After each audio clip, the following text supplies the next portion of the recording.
श्री स्वामी समर्थ. आता गोपाळ बुवा केळकर हे स्वामींच्या सानिध्यात राहू लागले. ते पाहत असत स्वामींकडे येणाऱ्या लोकांमध्ये बहुतेक सर्व लोक आधिव्याधींच्या निरसनासाठीच येत असे, ऐहिक कामनांची पूर्तीसाठीच येत असे.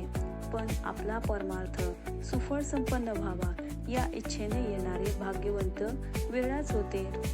बुवांना मात्र एका गुरुबोधा वाचून अन्य कशाचीही आकांक्षा नव्हती.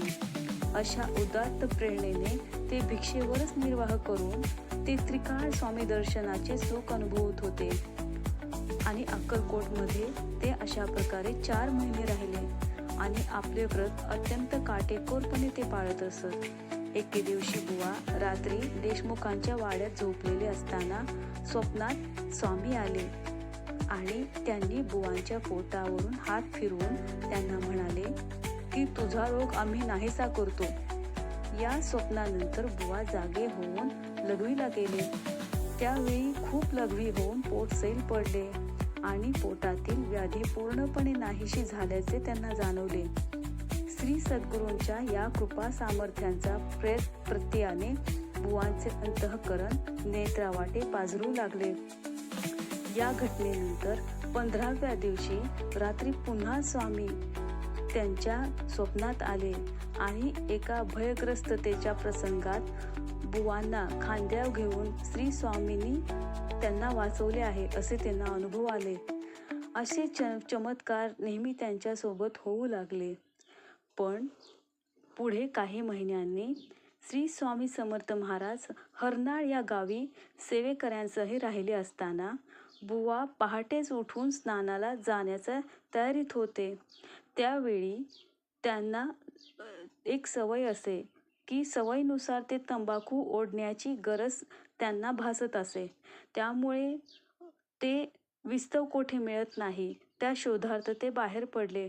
शोध घेऊनही विस्तव मिळत नाही म्हणून बुवांनी श्री स्वामींच्या शय्येजवळच्या समयीची सुंभाची गुंडी धरली.